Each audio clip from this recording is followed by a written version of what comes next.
પેલો સંકલ્પ રાવણ ને આવે. રાવણ ની 4 ભાઈ, સૌથી મોટા કુબેર. ગાદીએ બેહવાનો અધિકાર કુબેરનો હતો, પણ રાવણે મારી ધકેલી અને હિમાલયની માલપા મોકલી દીધેલો કુબેરને. પણ પેલો સંકલ્પ રામના રૂપ લીધા પછી હું આવ્યો, સાંભળજો. ભાઈ કુબેર ને રે જય મનાવો,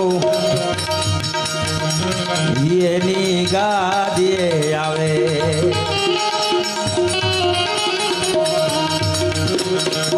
ભાઈ કુબેર ને રે જય મનાવો, એની ગાદીએ આવે.